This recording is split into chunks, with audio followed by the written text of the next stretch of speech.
Welcome students, आज हम पहली अकाउंट्स की क्लास लेंगे और उसका चैप्टर होगा पार्टनरशिप। लेकिन उससे पहले थोड़ी जनरल बातें कर लेते हैं। पहली चीज तो ये कि आपको इस बार अकाउंटेंसी 3 बुक्स के अकॉर्डिंग पढ़नी है।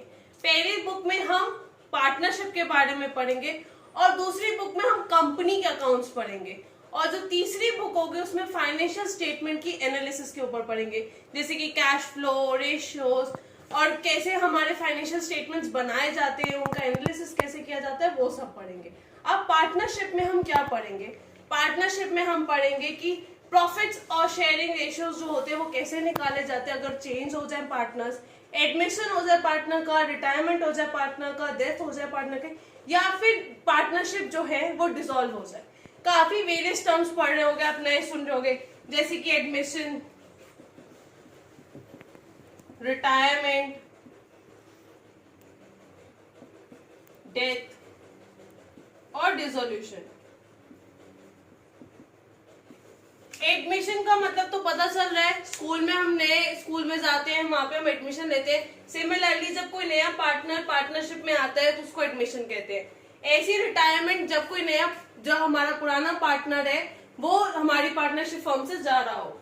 डेथ तो हम सबको पता है। डिसोल्यूशन का मतलब क्या होता है कि पार्टनरशिप का खत्म होना। अब पार्टनरशिप क्या होती है?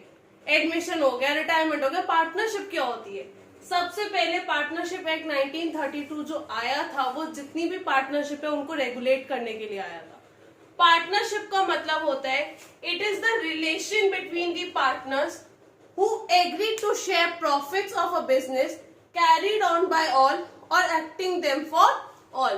अब ये हमारी अकाउंटेंसी की टर्म्स में मैंने बताई थी डेफिनेशन।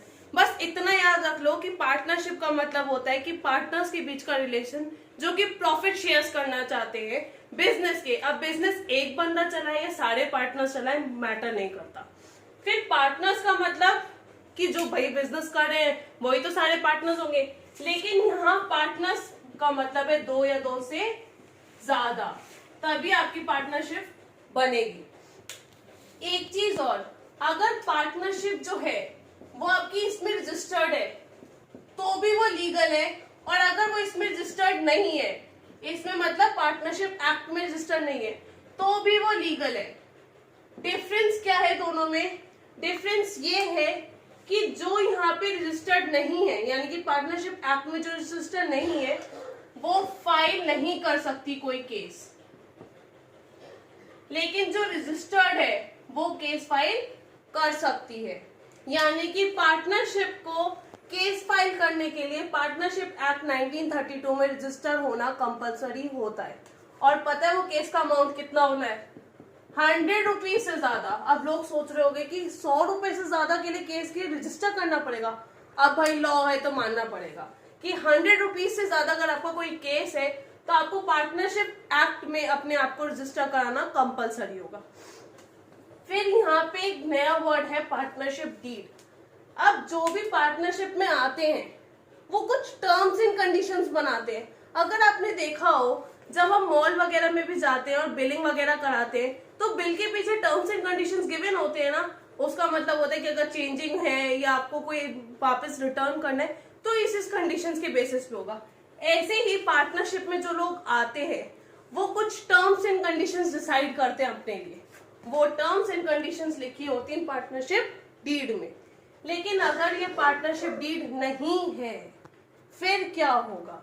अगर ये पार्टनरशिप डीड नहीं है तो पार्टनरशिप एक्ट 1932 एप्लीकेबल हो जाता है। अब पार्टनरशिप एक्ट 1932 एप्लीकेबल हो गया तो उसमें क्या प्रोविजंस होते हैं? पहला प्रोविजन ये होता है कि इंटरेस्ट ऑन कैपिटल नहीं मिलता, इंटरेस्ट ऑन ड्रॉइंग्स चार्ज नहीं होता, प्रॉफिट्स जो शेयर होते हैं वो इक्वली होते हैं, और कोई भी इंटरेस्ट लोन पे हो या एडवांसेस पे at the rate 6% per annum के अकॉर्डिंग चार्ज किए जाते हैं। ये तब एप्लीकेबल होता है जब हमारी पार्टनरशिप डीड एब्सेंट होती है। जब एब्सेंट नहीं होती है तो जो भी टर्म्स एंड कंडीशंस में सारे पार्टनर्स एग्री किए गए हैं वही सारे टर्म्स एंड कंडीशंस इसमें फॉलो किए जाते हैं। यहाँ पे एक नया वर्ड पढ़ रहे हैं हम, कैपिटल। कैपिटल का मतलब क्या होता है? 11th में हमने इतनी अकाउंट्स तो पढ़ी थी कि एटलीस्ट हम कैपिटल का मतलब तो बता ही सकते हैं। फिर भी एक रिवीजन के तौर पे मैं आपको बता देती हूँ। कैपिटल का मतलब वो होता है जो पार्टनर्स अमाउंट कंट्रीब्यूट करते हैं एक पार्टनरशिप को चलाने के लिए। जरूरी नहीं है कि हर कोई इक्वल अमाउंट में कैपिटल कंट्रीब्यूट करे, कोई ज्यादा भी कर सकता है और कोई कम भी कर सकता है। आज का अब हमारा अगला टॉपिक है features of partnership. Association of 2 or more persons, agreement, business, profit sharing or business can be carried on by all or any of them acting for all। ये हमारी डेफिनेशन से ही निकले हुए फीचर्स है। अब association of 2 or more persons में ऐसा है, जो कंपनीज एक्ट 1956 आया था उसने क्लेम किया था कि 10 पार्टनर्स ही अलाउड है बैंकिंग बिजनेस के लिए और 20 पार्टनर्स ही अलाउड है अदर बिजनेस करने के लिए। आप इसको एलएलपी के थ्रू भी कर सकते हो, यानी कि लिमिटेड लायबिलिटी पार्टनरशिप, या फिर कंपनी की तरह भी इसको चला सकते हैं। फिर एग्रीमेंट, जो हम पार्टनरशिप डीड बनाते हैं पार्टनरशिप में, उसी को हम एग्रीमेंट कहते हैं, जिसमें सारा कुछ जस्टिफाई होता है या सारा कुछ लिखा हुआ होता है, जो भी टर्म्स एंड कंडीशंस में हमारे पार्टनर्स एग्री हुए। बिजनेस, मेन रीजन ये होता है कि लॉफुल होना चाहिए, दैट मीन्स लीगल बिजनेस वो कैरी ऑन करें। प्रॉफिट शेयरिंग का मतलब ये होता है कि कभी कभार पार्टनरशिप डीड में जैसे आपने प्रॉफिट शेयरिंग लिखा हुआ है वैसे ही आप प्रॉफिट शेयर करोगे। कुछ कभी ऐसे होते हैं कि कुछ पार्टनर्स कह देते हैं कि यार ये बंदा हमारा लॉस नहीं शेयर करेगा, बाकी हम सब लॉस शेयर करेंगे। या फिर ऐसा होता है कि 2 प्रॉफिट या 2 पर्सन ऐसे हैं जो लॉस शेयर नहीं कर रहे। तो यही चीज होती है प्रॉफिट शेयरिंग रेशियो में कि कुछ पर्सन हो सकता है कि आप मान जाओ कि हाँ ये लॉस ना शेयर करे, तो वो नहीं करते, वरना जैसे भी डिसाइडेड होता है पार्टनरशिप डीड में वैसे ही करते हैं, वरना इक्वली करते हैं अगर पार्टनरशिप डीड नहीं होती है। अब ये मेन पॉइंट है, business can be carried on by one और बाय ऑल। इसका मतलब ये होता है कि करने वाले भी पार्टनर्स हैं और हर चीज जो देख रहे हैं सुपरवाइज करने वाले भी पार्टनर्स हैं, यानी कि partners act as an agent as well as the principals on the both sides.